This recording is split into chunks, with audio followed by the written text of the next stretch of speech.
when I have a look at this equation, again, I'm going to say this very clearly. Do not try and do it by force. In other words, don't just try and get the derivative and plug it into equations and say, I'm going to write this stuff down and hope and pray my teacher's going to give me marks.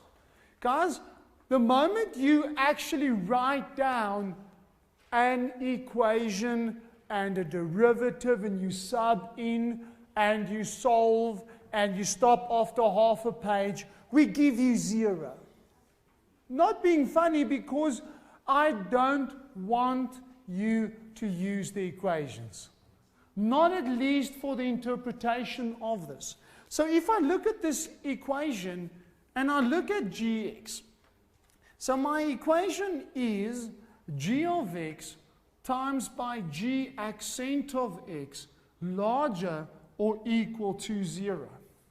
So now I again ask myself, when will I have something times by something else being greater or equal to 0?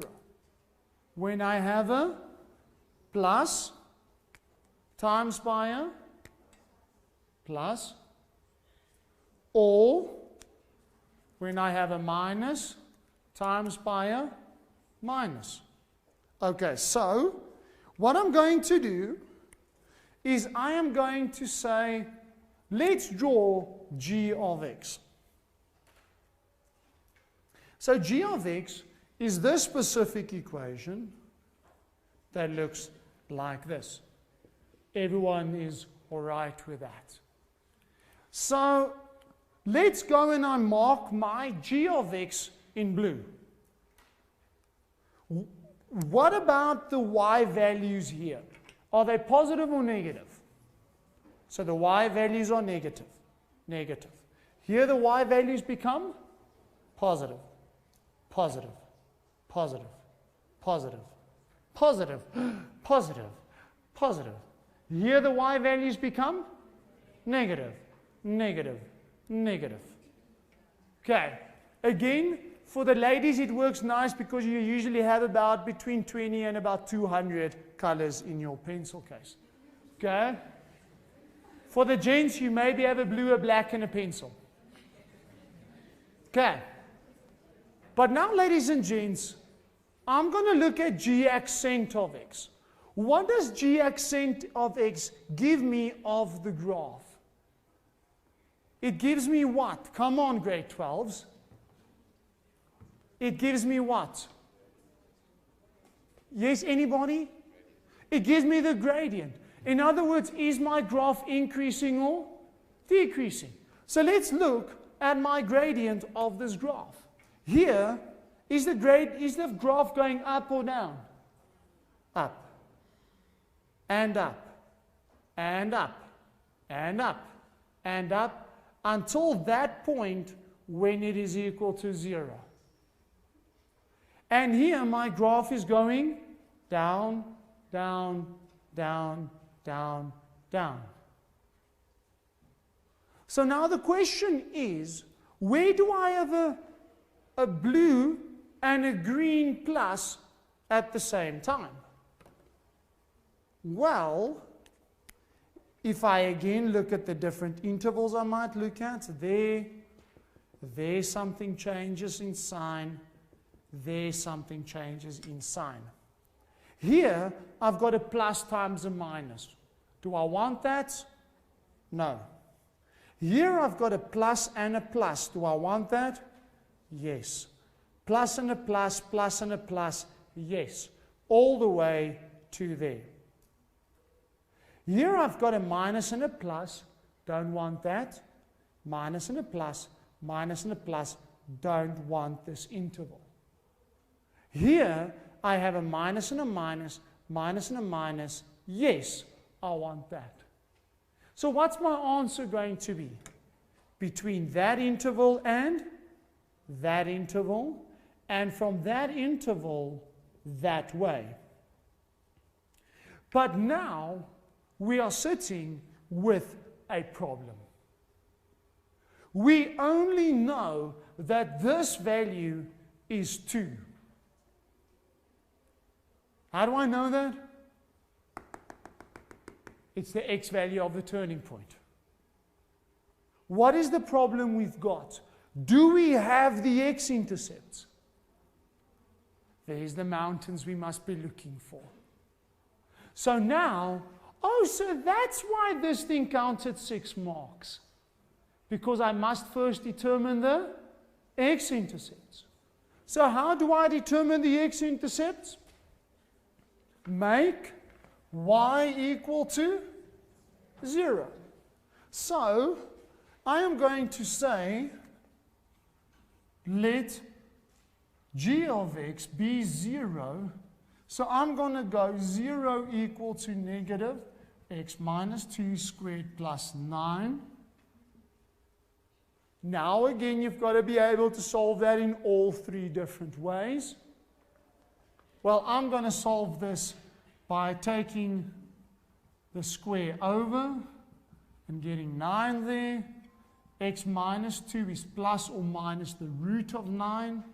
So x is equal to 2 plus minus 3. So x is negative 1 or 5. So I've got negative 1 here,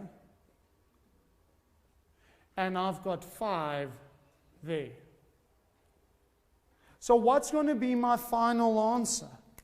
Therefore, x lies between negative 1 and 2, or x is larger or equal to 5.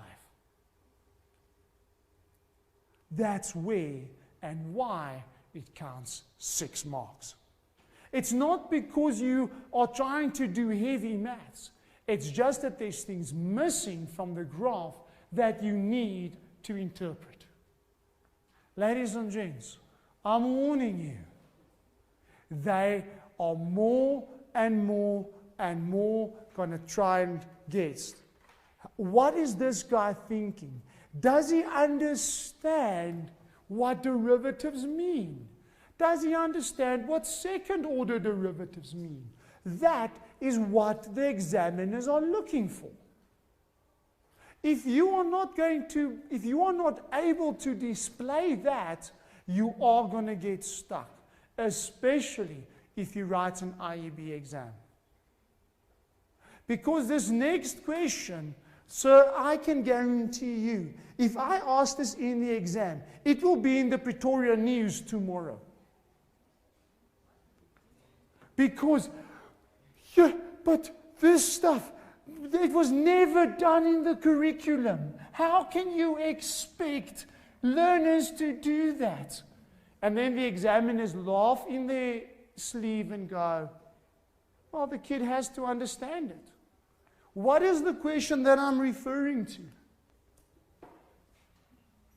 I want to know, where is fx times by f accent of x smaller than 0?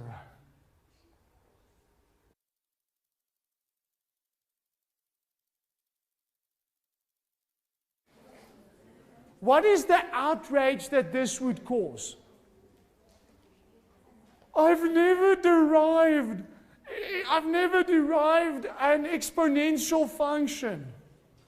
Now the AP Maths guys go, but wait. No, you guys have also not done derivative of 3 to the x. You might have done e to the x, but not 3 to the x. But now you guys can again go, let's draw this. Guys, I always go back to graphs, man. First of all, 9 is my asymptote. I know this graph goes like that because it's drawn for me. And the wonderful thing is, I know what this coordinate is. This coordinate is at 2 because it's the it's the x value of the parabola, the turning point. Now, I am again now going to go in different colors.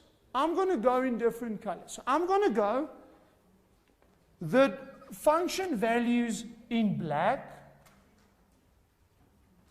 So I'm going to go a positive times by a negative, gives me a negative. Or I'm going to go a negative times by a positive. Okay. So let's start with the function values in black. Here, my function values are big positives because my y's lie above the x-axis. The moment it goes below, my function values are going to be negative. But now the question is, what do I know about the gradient of that graph? Is that graph going up or down? It's going down everywhere. It never turns to go up. So the derivative is always negative because the graph is always going down. So now where do I have a plus times by minus? From negative to left. So that's my answer. X from x smaller than 2 is my answer, and that's it. And that, ladies and gents, is how you interpret graphs according to what I ask. Is it fx, y values? Is it f accent x? Gradients.